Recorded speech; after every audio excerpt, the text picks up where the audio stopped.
I was muted. I forgot. I loaded this early. I'll try the intro again. Hello, everybody. Welcome to Watches with Dennis. And it is the typical Saturday live stream that I like to do. And we're going to hit on two new watches, or well, technically 4 new watches, 2 new brand. Well, they're not new brands either.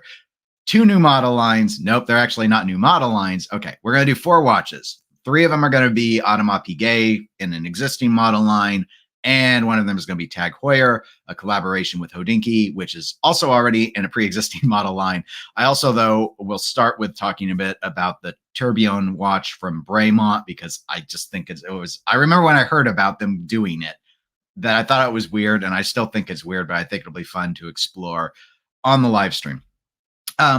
In terms of housekeeping items, like I like to do, I did actually have a pre-recorded video out since the last live stream. I'm dropping a link in the chat to it. If you have not seen it, it's the latest in the question and answer video series. I'll quote it, series. I use that term very loosely. I do it on occasion. I don't get a lot of questions that tend to come in. Well, I do in the comments of most videos, but whenever I ask for Q&A, I get a little bit of feedback. But, you know, I'm not a Federico. I don't have tens of thousands of subscribers. So, but I do like to do them because it lets me think about things that don't just come up in my mind, but rather what other people want to discuss. So I think that's always very interesting to go ahead and explore. So anyway, that video is out. And part of that discussion, you could go and watch it at your leisure, but was the issue of watches and quantity. And I think I probably complained a little bit about one of the challenges that I run into, this probably in the discussion of the Rolex, was, you know, I have a lot of watches, and every time I buy a watch, it reduces. This is true for, I would think, just about anyone, unless you cycle a lot of watches per day and you just up that level. But for me, who usually only wears 1 watch a day, every time I add a watch, the percentage of wrist time goes down for all the watches. So I have on occasion sold, traded, given away watches as I've gone along, but I haven't done that recently. So I actually have 19 watches at present. So starting this week, I have started to list some watches for sale. Actually, I already have the Orient Cano up for sale. This morning, I got all the photos together to list my Zenith Chronomaster and to list my Oris Pro Pilot X. And I probably, actually, I already have them out. I haven't done the photos yet. I probably list my Omega Seamaster as well as list the Reverso from JLC. And I have not yet decided if I'm going to list my Stova Flieger Type B, because I remember it was a bit of a pain to get that watch. However, I just don't wear it very much anymore. And likewise, the Seiko Prospects that I have, because I've been on the fence about how I'm probably going to list the Seiko. I don't know. I thought, should I just get rid of all of my dive watches at this point? I did just get the Baltic fairly recently, so I probably won't be selling that one off right away. But I've thought about it. Seiko's pretty comfortable. I might just keep those 2. I'm not totally positive, but I think I can always cancel the sale if I don't want to sell it. So I think I might go ahead and list the Seiko, keep the Baltic at least for the rest of 2024. And that will probably be enough. I don't know. We'll just have to see. We'll just have to see how it goes. But that's kind of the direction I've been contemplating. Speaking of watches and changing up or what will go and stay in the collection, today's one, which is not one that has been listed. This is the Citizen. It's the, I forget the AQ, whatever series of numbers and letters that they model line it. It's the one with the platinum flakes on the washi paper dial. So that is, I think, all the basic housekeeping stuff. So let's go ahead and let's say hello to chat, and then we will go into today's topic. So Joel Bolt, good morning. We will be going, Joel. We will be going very, very soon, quite soon. The Escapement Show, glad to see you here. Good morning, which all of you people saying hello in chat has reminded me. I actually want to just throw out a blanket thank you. I actually had I think in the last 2 weeks, I've had 2 more Watches with Dennis 99-cent club members join, that does not happen very often because the 99-cent club is, I mean, it is 99 cents a month. So it is a burden, a centile burden versus a dollar-based burden, but still a burden nonetheless that one has to go and sign up for.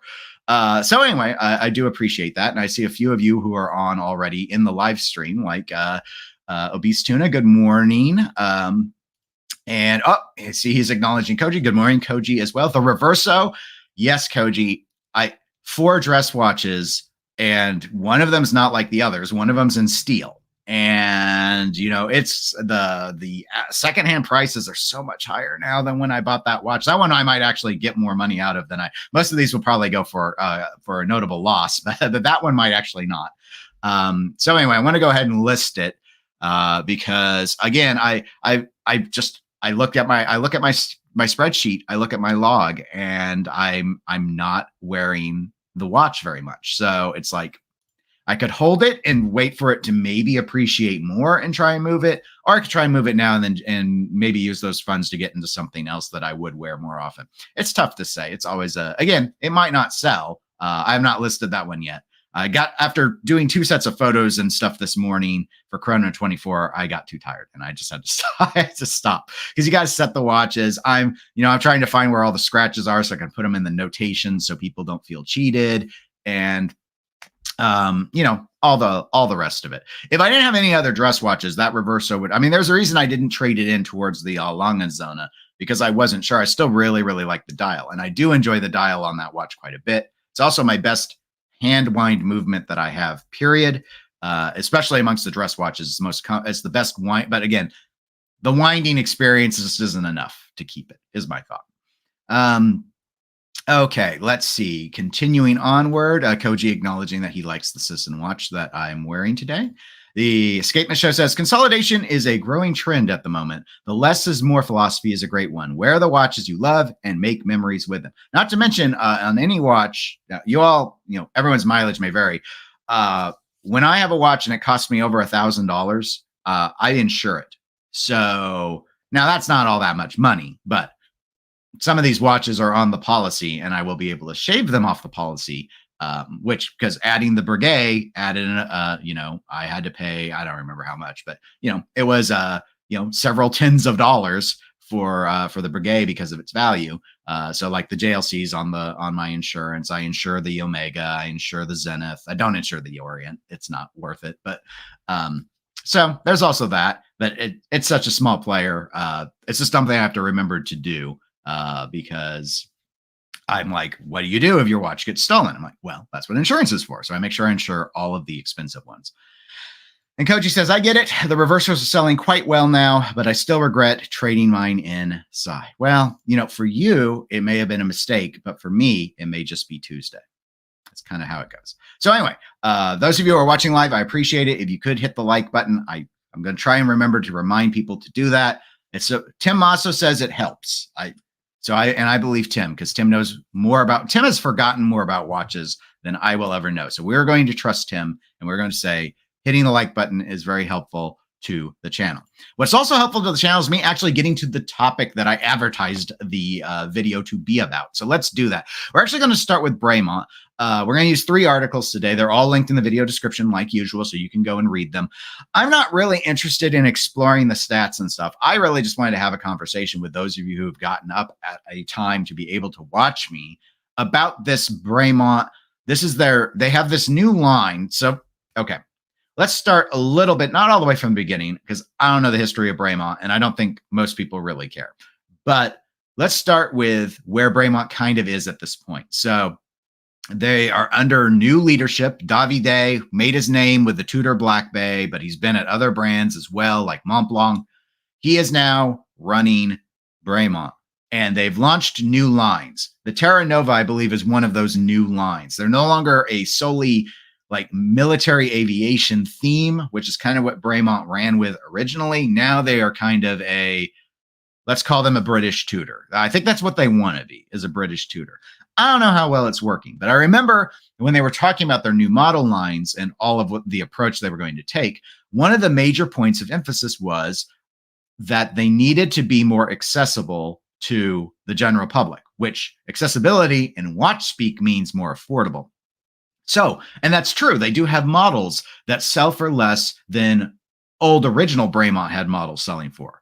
But they also announced some really high-end stuff. In particular, one really high-end piece. And you're looking at it. This is the Bremont Terra Nova Dual Time Tourbillon. And for a brand, this is where I want to have the discussion. When with a brand that needs to, in its view, get more loyalty from buyers, needs to get more buyers, just needs to get their watch on more wrists. Why do you come out with a tourbillon? I'm not going to go into a whole bunch of the stats. Just real quick, if you want to know, basically, I think it's a 42.5 millimeter watch, about 49 millimeters lug to lug. So it's pretty wearable for most people. They're only making 30 of these. I believe the price, I'm going to close this out because I want to be right about the price. Price around 25, I was going to say 25,000 British pounds. It's 27,500. And I don't think this is a great looking watch. It's not bad. I don't want to say it's ugly. So, but maybe I do want to say it's ugly. I don't know. I'm torn. Like, it looks very modern. It's sort of in this cushion case style. Some of this dial stuff reminds me of what you would have seen out of Mont Blanc. So I feel like Davide's fingerprints are on this. I think the numerals work for the sort of sporty look this is going for. The little world, because it is a dual time, and the top sub dial lets you see that secondary time. I think that looks okay. The tourbillon part, though, I don't know if there's a better shot of this. It looks exceedingly busy and poorly implemented in the realm of. All right, here's a good shot. So, couple things. One, I see they've decided to, instead of putting the Bremont up at the 12 o'clock position, which is where the logo has historically and on most of their lines currently been, they've had to relocate it somewhere. And they clearly decided not to disrupt their interesting sort of sunburst Art Deco-y, reminds me of like statues that you would see around city buildings in the 20s. And so they didn't want to disrupt that, I guess. So they put it all around the tourbillon. But you have Bremont, London. You can't see the rest of it. Tourbillon dual time. I want you to look at this tourbillon mechanism, and I want you to look at how much space is here. It looks like the space, the hull is too big for the tourbillon. It looks like it didn't need a hull this big. I'm not sure because I'm not watching it in motion. But they went with a very sporty look. My understanding is that this is, I guess, red. This crystal is not supposed to be as dark on the actual production models. So this should be easier to see the movement. I can't make out the movement to tell you like what the movement decoration and such looks like because this is way too dark. Like you should just close case back this if it was going to be this dark. But it's like I think this would have been a much better looking watch if this wasn't a tourbillon, but the tourbillon looks so small in this huge old hull, which seems to be sized to match the dual time hull, which has the disc in it up at the 12. I don't know. But for Bremont to have a 27,500 pound watch when they're trying to reposition themselves, and Bremont, before Davide came in, had one reputation. Well, they probably have multiple reputations, but the one reputation I hear stateside on the other side of the pond knew was their watches were overpriced. Most people felt Bremont's watches, even if they liked the look, they were like, this is way more, you can get way more watch for the same amount of money. And that was the problem. So supposedly they're addressing that. But at the same time, I see things like this and I'm stuck thinking, I don't understand why you would make something this luxury and expensive. The old, let's just toss the tourbillon in something to prove that we can do watchmaking, ? Tudor doesn't even do this. Throw in tourbillons. So anyway, I don't know. I just thought it would be fun to briefly talk a little bit about this. This isn't a brand new release per se. This was just, there was a hands-on with one of the, I guess, prototypes that A Blog to Watch had. That's why there's some notations about things like the display case back not being as dark as what it is in these photos, but it gives you a look. I mean, it's a weird blend. Yeah, this is a British thing to just take ideas from other companies and glue them together. I think everyone actually does it, but I mention it only because it's one of my biggest criticisms of Christopher Ward is it just feels like they're a little magpie flying in and grabbing bits of glitter from other brands and then they stick it all together. But to their credit, Christopher Ward has now learned how to stick it all together in very attractive packages, and they're really resonating with a lot of people. This, it's like, I feel like we've got the darkened case straight out of the Moser Pioneer Funky Blue or any other DLC coded watch or PVD for that matter that you might think about. You've got these giant kind of pilot inspired hour marker numerals, which are probably my favorite part of the watch. You've got this dual time disc window straight out of the Mont Blanc factory. And then you got Baby's first tourbillon which feels like you grabbed a tourbillon from a Chinese manufacturer and you dropped it into a watch dial that was way oversized for what was necessary to display it. And then you did these fun radial cuts because you decided to pull some Art Deco vibes out of JLC or something. I don't know. That's just kind of where I'm running with it. But anyway, I just thought it was really, really weird. And I'd like as a, not the watch over isn't overly weird looking. It's just the decision to even make it. I don't feel like this is the right direction for a brand like Bremont, which is obviously and has been in serious trouble. Personally, I don't think Bremont survives over the next few years, quite bluntly, not with decisions like this. But I mean, we'll just have to see. Clearly, they were struggling under the old model, so I can't say they should be doing what they used to do in Davide's ruining everything, because he wouldn't be there if that company had been well run. But let me see what the chat thinks. So Tuna says, a tourbillon from Bremont. I doubt it will much appeal. Well, they only need to sell 30, Tuna. So you could buy one of them, and then they only need to find 29 other people. That's one a day for a month, and then they're done with this watch forever. Tuna follows up with saying it could look worse. Absolutely. This is not an ugly watch. I would say the tourbillon's implementation, and maybe you could argue this text around the tourbillon, that's kind of ugly. The rest of the watch, I think, looks pretty competent. But Tuna also says Roger Smith seems to do his own thing. Well, that's fair. Roger Smith, a little high end for even me to cover. I try and cover our wide range financially. We'll do entry level watches. We'll do luxury watches. I don't think I've ever covered a Roger Smith watch, but maybe sometime. You know, there's a first for everything. The Escapement Show says, the English brothers don't seem to have much to do with Bremont these days, I don't think. Their past of aviation and military-inspired watches has all but disappeared now. Yes, I read something about them. Like, it was actually not well known that they had taken a step back away for months after they had done it. Because they I think at Watches and Wonders, it was indicated how long they had been away from being consulted or really involved with the day-to-day of the company. And it had been months. And they never put out an announcement about it. So I believe that aspect is right. In terms of their past aviation, they do still have aviation watches, and maybe some of their whole land, sea, air thing, they might run with some ultimate. I don't know what they've got in the catalog right now.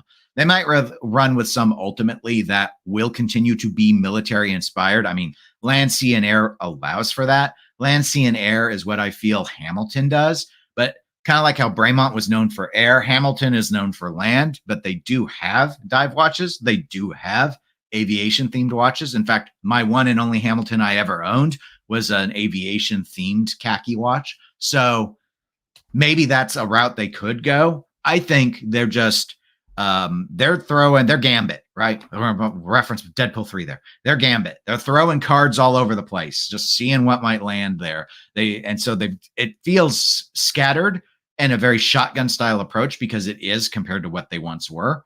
And that's including like my judgment of what we are looking at here. This high-end expensive thing doesn't make any sense for a brand that was known to be too expensive already and it wasn't working. But they also have stuff way cheaper than anything Bremont ever sold before. So they're riding this whole sliding scale, trying to find a place for it. And I can see maybe where they're thinking we got to go up market, because down market is not working out very well for a lot of brands. I think there's a fairly recent video from This Watch, That Watch, I believe is the name of the channel. Excellent channel, by the way. If you don't subscribe to it, I do recommend it. It's about a 30-minute video, though.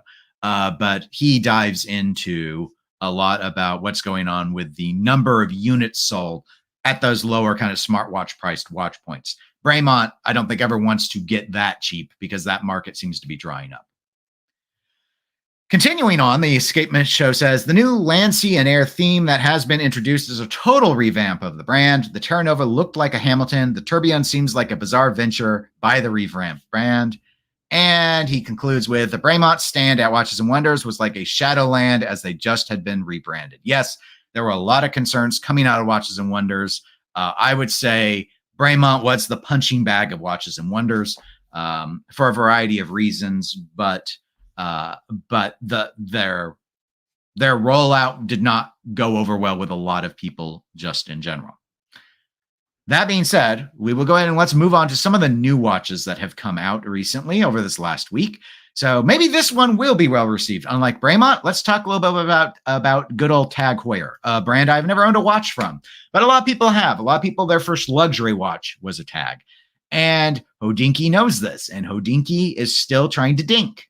And by that, I mean they're still trying to do their collaboration watches. We talked, a couple of weeks ago about Hodinkee and what their founder, Ben, had indicated was going to happen and that they were getting back to their roots. But one of the roots they were not getting back to was abandoning their collaboration with other I shouldn't say other watch manufacturers, with watch manufacturers to do co-branded watch projects.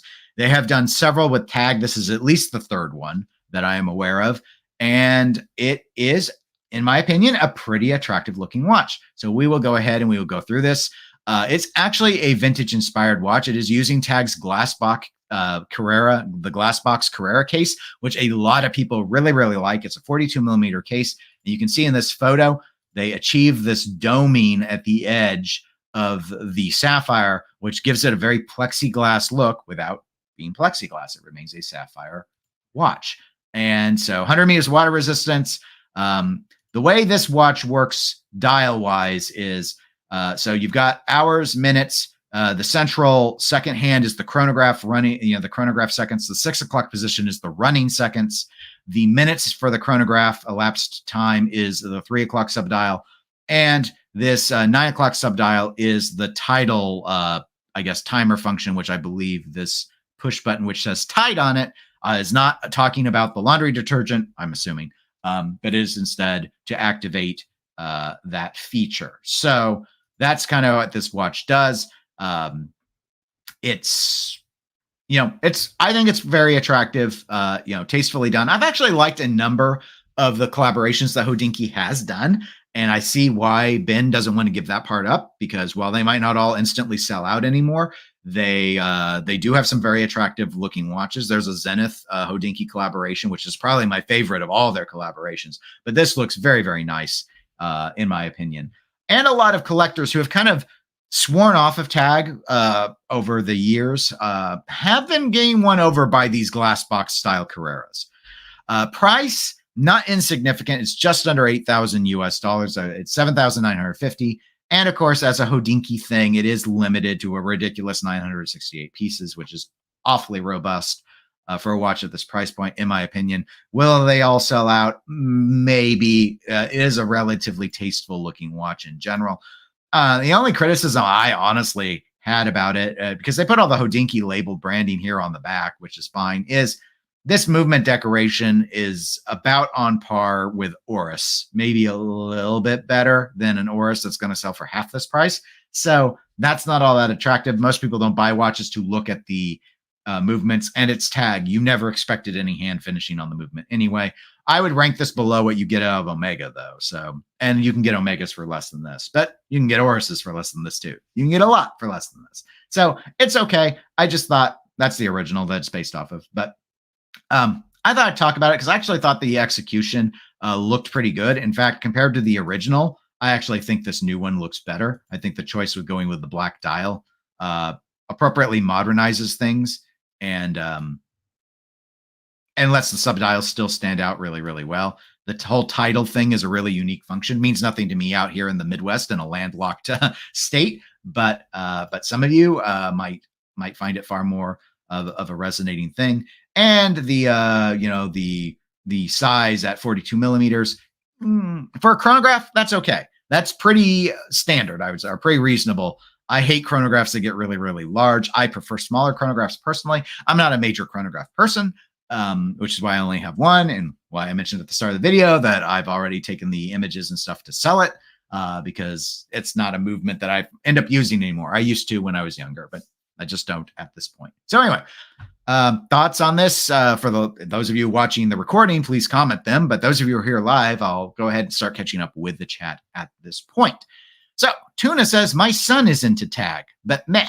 So I guess you're still meh, just meh on the brand or meh on this.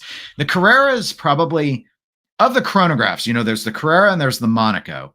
I like the Carrera a lot better. The Monaco has never appealed to me as a watch. I think a lot of Heuer purists might actually favor the other way around, but they're both really, really respected watches. Everything else in the catalog still remains, I think, fairly skeptical. The Formula Ones and such just don't have that same collector audience. But Carrera and Monaco are platforms that collectors seem to really enjoy watching Tag build on in the modern age. Scotty Pinball, welcome to the live stream, by the way, Scotty. I love that movement. Well, Scotty, I understand your taste in movements is a little bit different than my taste in movements, but I just don't think much of the finishing of the movement. At a sub $10,000 watch, I'm not going to get hung up on it. Would I preferred it to have been closed case back? Absolutely. I mean, you do see the column wheel here, so maybe they thought people want to look at the column wheel, which, I mean, it's cool, but Zenith would have at least made it blue. I don't know. It's okay. It's just, now the movement performance-wise might be great. Like Oris's Caliber 400 is not an interesting movement to look at, but wow, is it a really like great power reserve, 10-year service interval. It's a nice movement. Continuing with the chat, Joe Bolt says, I like the Tag, but it won't be on my list of $8,000 watches. Understandable. I would be in a similar boat as well. I think it's attractive, but I wouldn't spend $8,000 on it. And the Escapement Show says, I like the look of this Tag, but I don't get the point of diving chronographs. I wouldn't want to use the pushers on any chronograph underwater. Maybe this is Hodinkee's lifeline now, doing collabs. Well, I do think Hodinkee is really relying on collaborations as a major money generator for them. I think they found that it was very successful for them in the past, and I think that's how they plan to keep their shop going. Because Hodinkee right now seems to be liquidating their shop of the pre-owned models, and I believe also getting rid of all of their new watches. They were an authorized dealer for several brands. I don't think they're taking any new inventory. I think they're just cleaning all that out. Will the shop continue after that point? I thought yes, because of the collaborations, but this Tag collaboration is not just in the Hodinkee online shop. You can buy it at Tag Heuer boutiques, and you can actually find it at several certain real retailers. And that's not too surprising because they've made almost 1,000 of them. So there's plenty to go ahead and hand out to ADs. Long term, I do think Hodinkee keeps the shop and has a place to list these direct. They probably get a higher profit share when they sell them direct. So anyway, so that's my assumption, but we'll just have to wait and see what ends up happening with them as they move forward, assuming they survive. Speaking of survival, the final new set of watches I wanted to talk about is actually 3. They're not new models, and they're very expensive. So we're going to move. You thought that Tourbillon was expensive? No. 27,000. Well, all right, that was in British pounds. So what is British pounds to $2? I'm doing the conversion. 20. It's like it's $1.27 to a pound. Okay, that's less than I thought. So 27,500 for that Bremont Tourbillon is 35,000 US. Okay. And that's noteworthy because we're now going to talk about Audemars Piguet. And 2 of these are over 40,000 US dollars, and one of them is 27,000. So there is one that's actually slightly cheaper than the Bremont. But let's go ahead and let's get into them. This one, the article with Tag that we just talked about was over with Monochrome. We're back with a blog to watch. Again, video description has links to all of these articles so you can read them. And they have 3 new Royal Oak Offshores. I like this headline. For the summer. We're at the end of summer. Great release timing. Audemars, why don't you put a dead girl in a lawn chair and promote them while you're at it? Okay, I had to get my little zinger in. Okay, we're going to talk about them. Now, all right, the Royal Oak Offshore, normally I find like the super ugly version of the Royal Oak. Maybe super ugly is not fair. It seems like a lot of the modern ones have gone kind of like there was a tree. It's called the ugly tree. And there was a stick that fell off of it. And that's called the ugly stick. And Audemars picked it up and just whacked the Royal Oak with that stick. It swelled up because, of the physical damage. And that's how the Offshore was born. My understanding is Gerald Genta hated the Offshore when it came out because that is not his design. And they've never claimed it was his design. But I think he felt it was fairly much an abomination, whether that was just aesthetically or if he was a little salty that they had taken an idea of his and then, corrupted it with evil, like Saruman with the Uruk-hai or something. I don't know. But anyway, we got 3 of them. This is the cheap one. That's $27,000. It's the steel one. Here's one of the interesting things about a couple of these that I wanted to point out. This bezel is rubber. Well, we'll talk about that. With those of you on live, we'll talk about it. Those of you who are watching the recording, comment below. What do you think of the idea of a rubber bezel on a $27,000 watch? Then there's the gold one. This is the most expensive watch. This is the one that's almost $50,000. This bezel, this white bezel, ceramic? No, it's not ceramic, guys. It's rubber. It's also rubber. And then they also have this chronograph. This bezel is not rubber. This is steel. Now, I've heard people say this dial reminds them of chocolate. I've heard people, I think Audemars Piguet claimed that this was modeled off of, you know what, I'm not even going to guess. We're going to look through the article really, really quick. There is a claim what this bezel was inspired by. I cannot recall what they said it was. Habanos cigars. Habanos cigars. Well, as someone who works in public health, I don't care for that tie-in, but okay. So they wanted it to look like a cigar. The author thought it looked like chocolate. Let me tell you something else that's this color of brown. Actually, I'm not going to tell you. I want you to use your imagination, but it's a stinky something else. And it looks like this also. Brown is a dangerous color with watches. It's a very dangerous color. And I say that owning a brown watch. My Baltic Aquascaf bronze is with brown. But tropical style watches with brown have been proven to work. Like bronze and brown can go together if the brown is a tropical shade. This color of brown, I mean, it goes well with the strap. I'm okay with brown straps. We're all used to brown straps. Breguet loves to advertise their watches on brown straps when they're not busy putting them on rubber straps. But guys, there is a reason why I had to point this out. I had to talk about all three of these. So these model lines are not particularly new. They use various movements. Each one's different. This is the smallest watch, the blue one. Again, this is a blog to watch, so they can't bother summarizing all the stats at the bottom like sane people. This is the one thing about their blog that annoys me to no end, and I've whined about it several times, so I'm not gonna dive all that much into them. 4 hertz movements on all of them. The gold one, I believe, is a what? I was going to say what the size was. I guess the blue one uses the self-winding 43, so I assume it's a 43 millimeter watch. But I'm not sure anymore what these sizes are. So, okay, yes, it's the 43. The gold is the 37, even though it's the most expensive, but it is gold, even though it's rubber clad. The dial is this. Let's talk a little bit about these dials. So I already made fun of the cigar one. So here's this white one. Here's the thing. I've not seen this one in person, obviously. This is a new watch. I went to the Audemars Piguet boutique in Dallas in March. I tried on a code 1159. It was not this color, but it had this sort of that. It had the guilloche. It wasn't this pattern of guilloche, but this is a guilloche. But this looks shiny to me. These are renders. I don't know why AP gave renders, but they did. When I experienced it, the biggest problem I ran into was I had a difficulty telling the markers. Now, I'm hoping that with these pink gold markers flanked by the lume, that's not a problem. But I was very surprised that I could not, in the bright light, quickly tell the time on the code 1159. It was a simple code 1159. It was just time plus date. It wasn't one of the fancy ones. Guilloche's entire purpose on watches, which is why Breguet started to do the work. Breguet didn't invent guilloche. It was used on other things like guns and stuff, but he was the first to do it on watches. And the reason he guilloche'd the dial on watches was so that it would increase legibility in bright light. And I'm handling this at very expensive AP, and I cannot easily discern the time in bright light because the guilloche was then, like, I don't know if it was coated with something or they sunburst it, which I love sunburst. You all know this, but on the guilloche, it was too reflective. It just made the watch painfully difficult to read in bright light. And that's what this looks like. It looks like it would be hard to read in bright light. The blue one looks okay.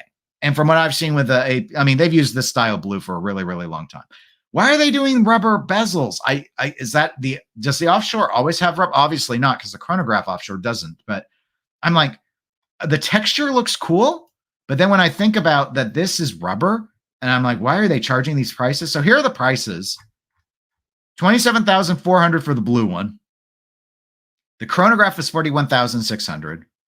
Okay, I'm not surprised. And the gold one with the pink is 47,200. So they're very expensive watches. The movements are fine. Reasonable decoration. I've never been blown away by AP sports watch decoration, but quite frankly, I've never been that impressed by Piguet. It sounded like I was going to say Piaget. I wanted to say Patek, like on the Aquanauts and stuff. I've not been impressed. It's okay. I'm just like, I wouldn't, compared to a Longa tries harder at the lower dollar points than Patek does and AP does. But this is fine. It looks reasonable. But I don't get it. I don't like any of these except the blue one. But I don't like the idea of spending $27,000 and having this, like awesome, iconic-esque, because it's not really the Royal Oak, it's the Offshore, with this case, which looks interesting. It's very sporty looking. And then the decision to do a rubber bezel instead of like ceramic, it matches the strap. I feel this is wrong. I feel this was wrong. Badong. It was badong to have done. And the chronograph is ugly, absolutely ugly. Worst looking one of them all. But at least I can read it. I don't know if I would be able to read this gold one in the bright light. But this is just not. I don't like this. I didn't like the strap. I don't like anything. I hate everything about this one. And I'm usually pretty easy win over with gold watches, but yeah, this one again, it's the tried and true, and it's my favorite. But that's for nothing here is to write home about. And incidentally, these pushers are ceramic, so they did ceramic here, not on the bezel. Bezel's steel, but I don't know. I mean, I'm rambling at this point. I don't like them. Once again, I think it's another miss by AP. But let's go ahead and see what you guys think, because you all might have a very different interpretation than I do. Okay, Koji says, hey, look, another Royal... and then he fell asleep. Well, Koji, hopefully my judgment woke you up a little bit, but maybe not. If not, when you wake up, I hope you had a good nap. Tuna says, an AP that is cheaper than a Bremont. Well, my world is upside down. Well, look, we're in topsy-turvy time. The British pound is strong. Actually, I think the Swiss franc is strong too. So I can't really. I was going to do a vis-a-vis the dollar thing, but I don't think I can. We're in strange times. The watch market's trying to navigate this post-COVID world, and they're really struggling. Tuna says, yes, Koji, Royal Oak does that to me too. So all right, people fall asleep a lot on it. Tuna says, I enjoy a nice cigar. A lot of watch collectors do. I do not. I do not smoke. Joel said, the brown one looks more like poop emoji than a cigar, but I reserve my final judgment until I see more than a rendering. That is fair. This is a rendering. So it may not be this bad. It may be more cigar-y than poopy. We don't know. However, my reaction, as I noted, was very, here's my worry, Joel. And you let me know if you end up seeing one of these, a photo of these, or I was going to say in person. Hopefully I'll see a photo at some point. Here's the thing. The kind of shininess to it, I worry, is because of the render, and it's going to look even flatter and worse, even more emoji than what we're looking at right now. Like, I think this is brighter than what it will actually look like. And if it looks even darker, I'm really worried about this. I'm not worried because I don't care what happens to AP, but if I was an investor, I would care, and I would be worried. Scotty Pinball says, I like the Dookie AP. I like that. That'd be a good nickname for it, the Dookie AP. But rubber bezels look like pipe gaskets, and I'm guessing won't age well. I have no idea how well they hold up. Are they even the same material as the bracelets? I would assume no. So I would say, do we have an example? Is there a watch brand? I'm totally ignorant of this. It's not rhetorical. Is there a watch brand that people know of that has done rubber bezels, and have they held up really well or not? I mean, all my experiences with rubber, silicone, the plastic G-Shock cases is they can be really robust and hardy, but like they take wear and they show wear. And that's why ceramic would have seemed like a really good choice to me to get, because you can color ceramic basically however you want. So you can get this, we've seen ceramic before. I guess maybe they wanted it more matte and they decided the ceramic would be too shiny. I don't know if it's easy to mattify ceramic. One of the complaints that some people have about dive watches, like from Rolex and such nowadays, is they like that they don't, maybe they like that they don't fade like the aluminum inserts did, but the shininess bothers them, like that it always looks overly new, especially once the watch picks up scratches. So maybe this ages better with the case, because stainless steel case is going to easily scratch. Gold's going to easily scratch. So these cases they're not overly robust or anything. They're not ceramic. So I don't know. Maybe that's the angle. It's hard to say. Frank, welcome to the live stream. Frank, Gerald Genta watches are really ugly. I know I'm in the minority, but that's how I feel. But Tuna says, Frank, I agree with you. I mostly agree with you as well. This is obviously, again, the Royal Oak Offshore, a watch designed by someone else other than Genta. The bezel is obviously very reminiscent of the regular Royal Oak. When I first got into watch collecting, I hated these integrated sports bracelet Genta designs. I am okay with the regular Royal Oak. It has grown on me. It is not on my list of a watch I want, but I don't find it ugly. I find the Nautilus very ugly. I find that Crador he designed really ugly. Probably that might be the ugliest watch I've seen of his. The Pole Router is fine, but it's not an integrated sports watch. The Pasha's okay. Again, though, it's not really an integrated sports watch. So I mostly just don't like his Crador integrated. I don't like his Patek integrated. I don't love the Royal Oak. And the Igener's all right. But I would rather have a Chopard Alpine Eagle. I would rather have a Parmigiani PF as integrated bracelet watches. But my number one integrated bracelet watch is the Vacheron 222. Like that's I guess we would use the term grail watch, I suppose. Grail watch of a watch that's still under six figures.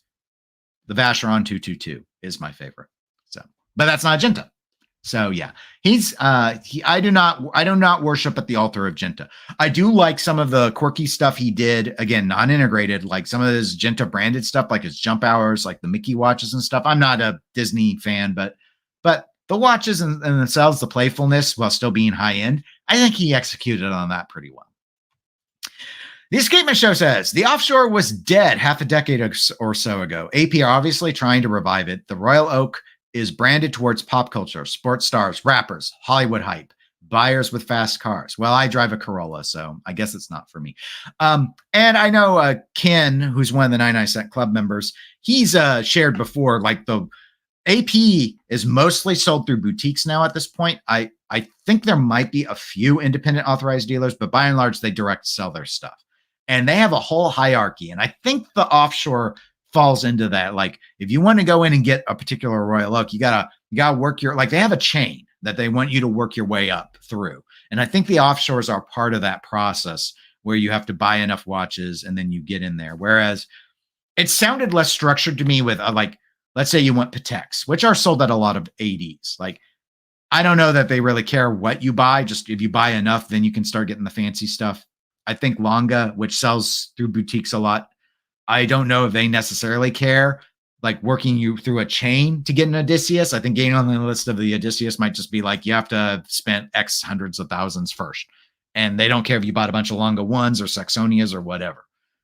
Again, just guesses. But this is really based off of Ken's knowledge of what he's shared before regarding kind of the cycle, because I think he's looked into Royal Oaks because he does like the design. But there's a whole thing you got to do. I mean, people criticize the Rolex buying experience, but that's mostly because a lot of people can afford a Rolex. Like even if it's like going to be their retirement watch, like they can see themselves getting into that.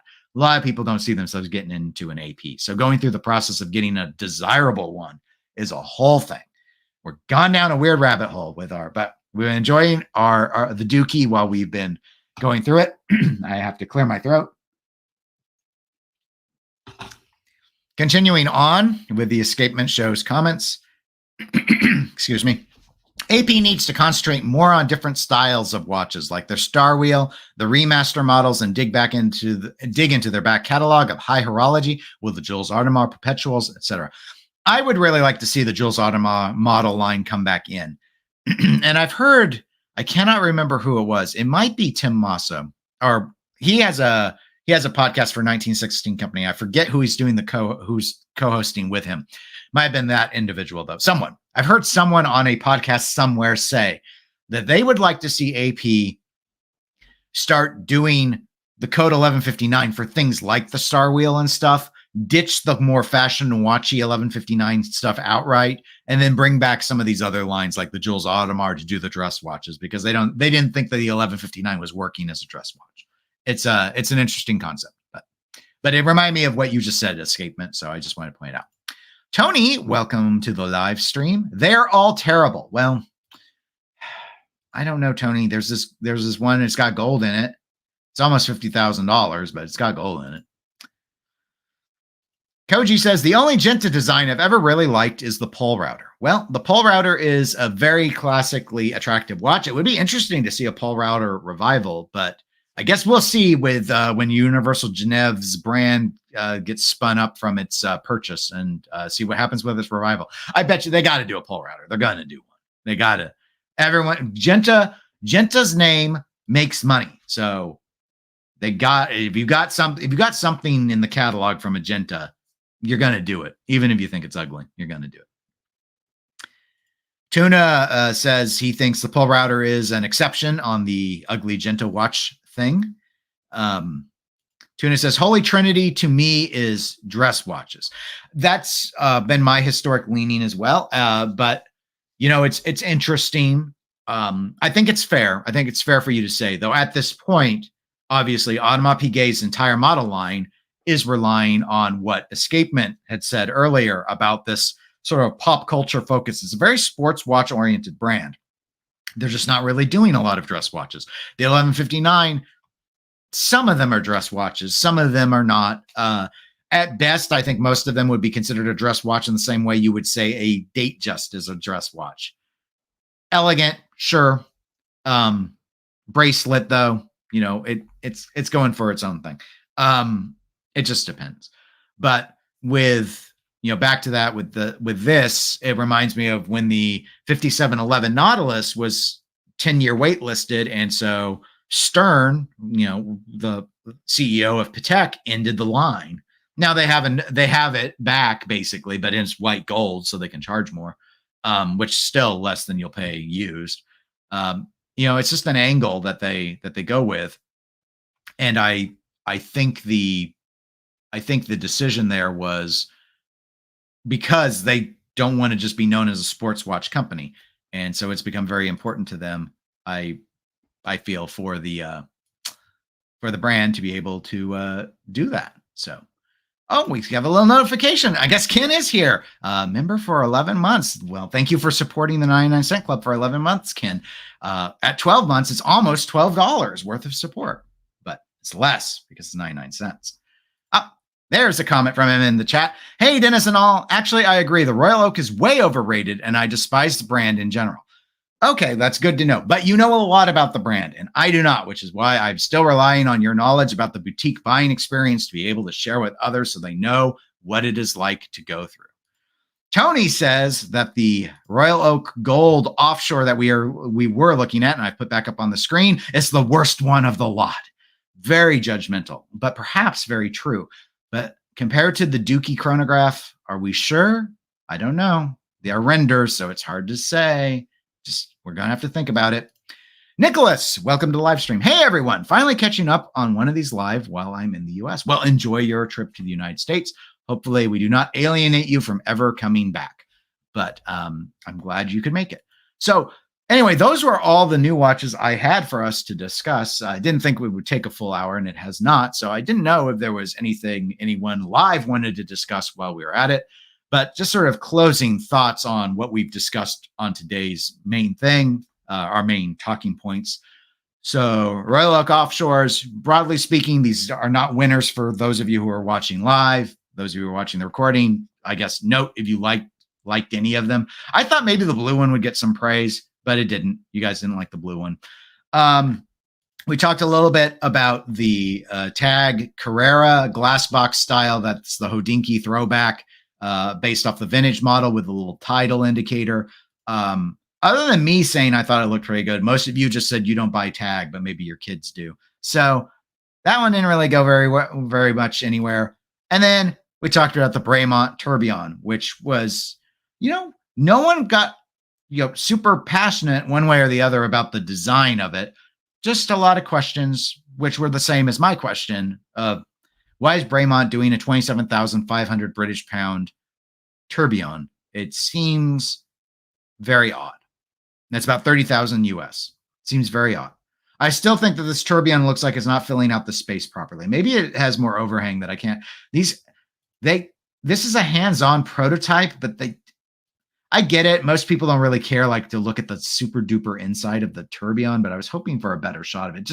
It looks small in there. Too tiny. If you like this dual time thing, my advice is take a look at some of what Montblanc's doing. Yes, they're known for pins. So I normally don't bring up Montblanc. I've never owned their watches. I have handled a few of them in person. Go ahead and check one of them out and see maybe they have a design like that. I don't know if it's only the Minervas or not. I can't remember. But I would say take a look and see what y'all think of it. Comment from the Escapement Show. Actually, it looks like it's a question.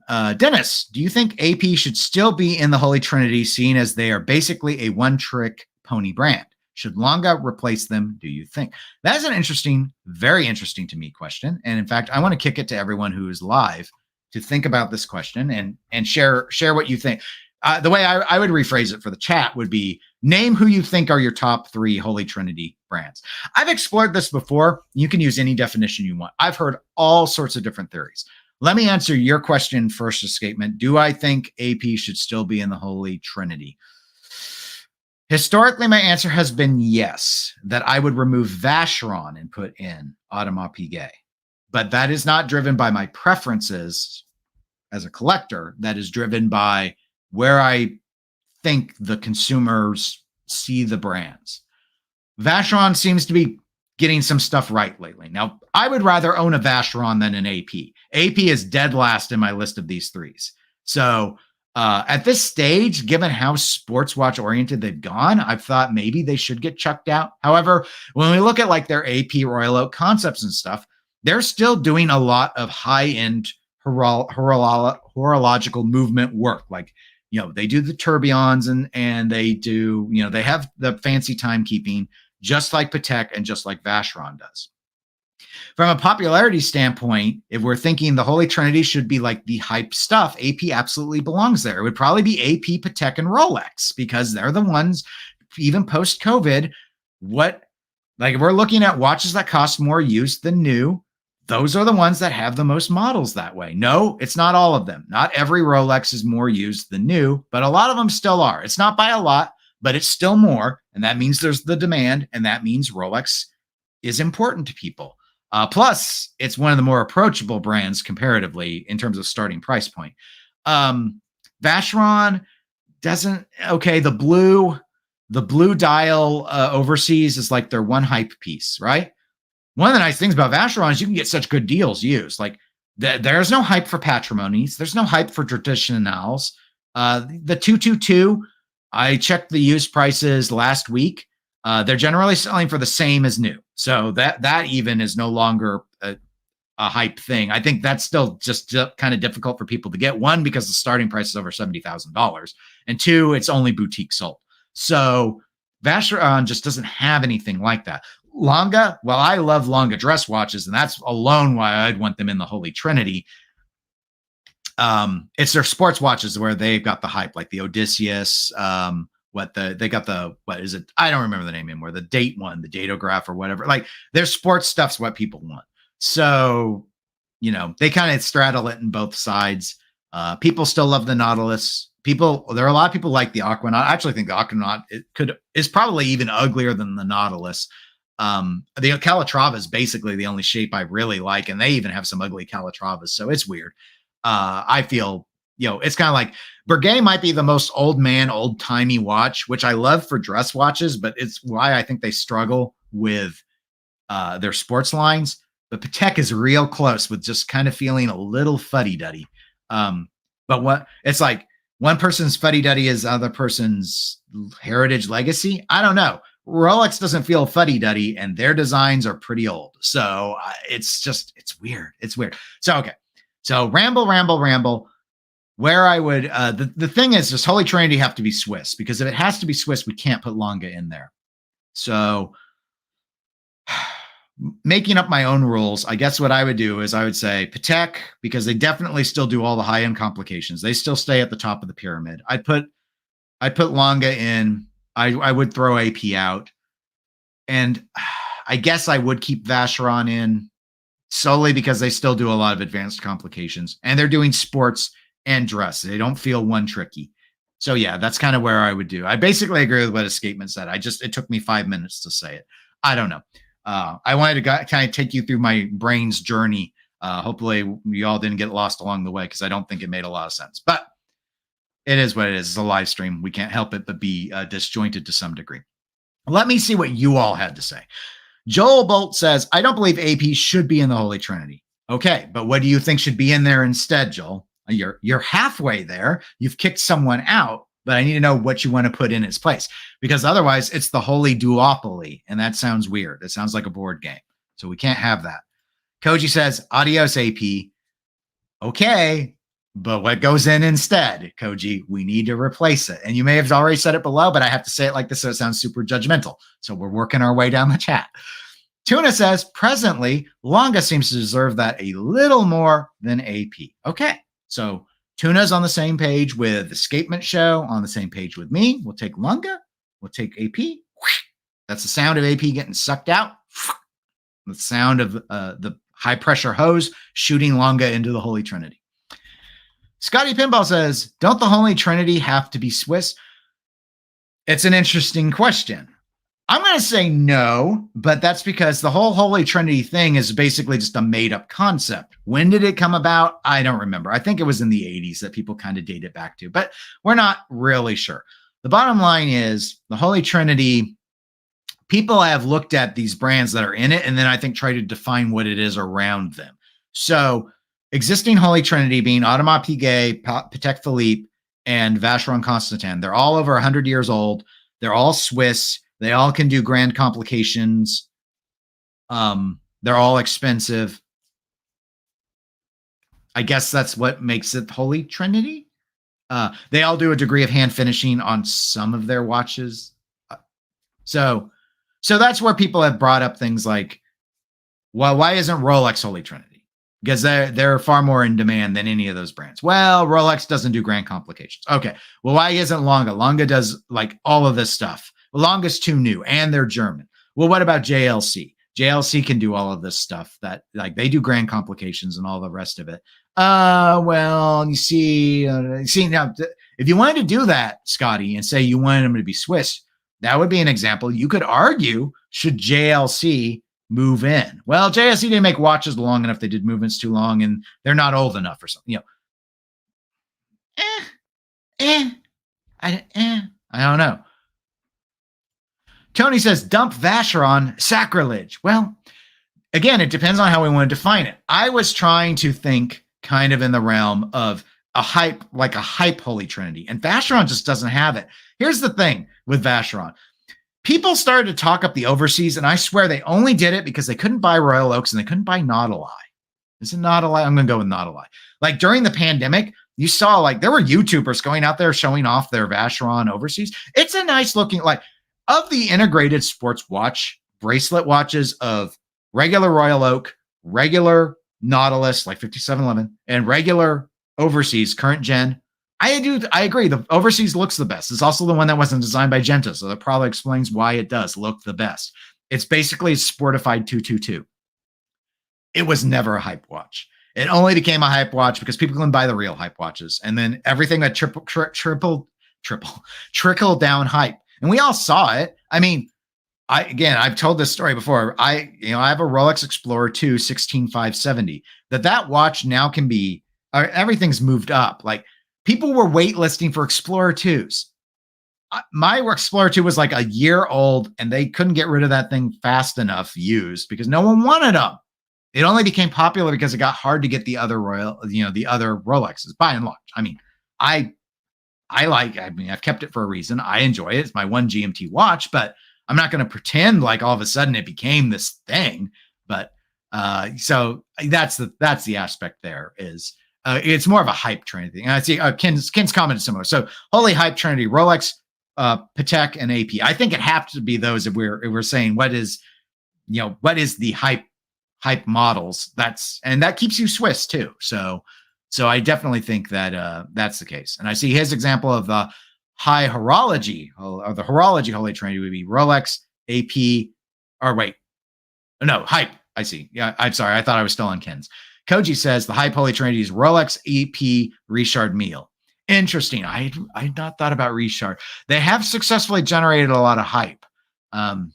They're so unobtainable. It's interesting though, because there's not like an entry level Richard. Like you can get yourself into a AP pretty easily. Like you can, even without going vintage, like you can get one of them offshores, one of the older, get a used offshore pretty easily. Vacheron you can get into pretty easily. They have the 56, the 1956 or whatever they call it, which actually I really like the dials on. They skimp out on the movement to make that a much more that's actually a very approachable watch. That's right around regular steel retail price Rolex pricing.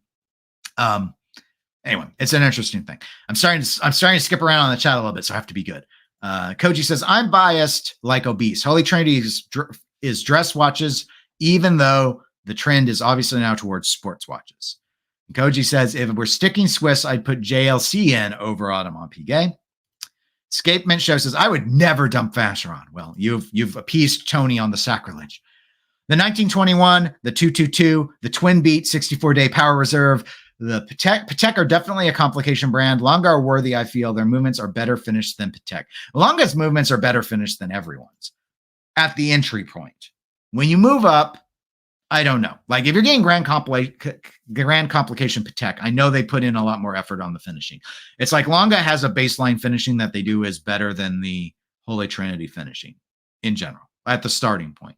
But it depends. I mean, if you go Vacheron, the 56 models aside, you're going to get a Geneva sealed movement. So it's going to meet that standard. Not to mention at this point, Vacheron Geneva seals their cases. So very, very, I mean, I like Vacheron the more and more I look at it, but I like Koji and Tuna.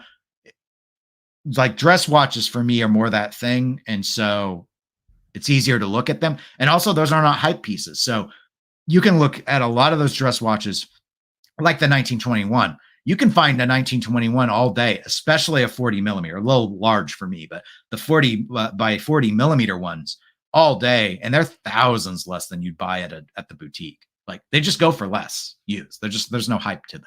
So they're still relatively popular. There's a reason why the 1921 is like 10 grand more than most of the patrimonies, but it all comes down to taste. Ken says, Holy Hype Trinity is Rolex PP. I already did that one. I hadn't scrolled down enough. I'm catching back up. Escapement Show continues saying JLC made movements for Patek and AP. They are Trinity already. Winky face. A fair point. Some people didn't treat them like real watchmakers, though, until they started doing their own watches, not just their movements. But obviously, we go back. The Holy Trinity all relied on JLC at some point. All three of them did. Even Vacheron, I believe, did. Joel Bolt says that he is in agreement with Koji. I assume about everything. You're probably the same person, just logged in as two separate accounts, but it gives me an extra view, so I appreciate it. Tuna says no one could really turn their nose up at JLC. No, the Master Control, the Master Ultra Thins on the dress watch side, very attractive. JLC is one of those brands that struggles. They're on the struggle bus when it comes to sports watches. Maybe not as much of the struggle bus as Breguet. There's not much. There's probably not a bus that struggles as hard as Breguet does when it comes to sports watches. But JLC has not found their stride yet. Richemont's whole strategy seems to be, let's just mark up the Reverso 10% every year until we're happy. But I'm not sure. But anyway, I think that'll do it for this live stream. I hope you all enjoyed the discussion. I thank you, Escapement Show, for pitching that question about the Trinity. That was, I think, a really good closing discussion. Those who didn't catch it but have watched this recording, give your thoughts what you would make the Holy Trinity be in the comments below. If you want to put your own definitions in, I would appreciate it, but you don't have to. Just stick in what you want. I'll go back and read those. Plan to be back next week. I probably will have a pre-recorded video at some stage, I assume in the next week, but I'm not promising. I do have a poll live, so let me plug that. It's both on Watch Crunch, but I also have it on the channel. If you go to the community page, public poll, asking what your current watch collection is. Is it all affordable? Is it all luxury? Or do you have a blend? And I'm thinking about maybe trying to Venn diagram that or something. I don't think the results will shock us, but I think it's a good discussion point to explore. So anyway, thank you everyone who tuned in live in particular. I really do appreciate it. I'll talk to you all in the next video. Have a great weekend.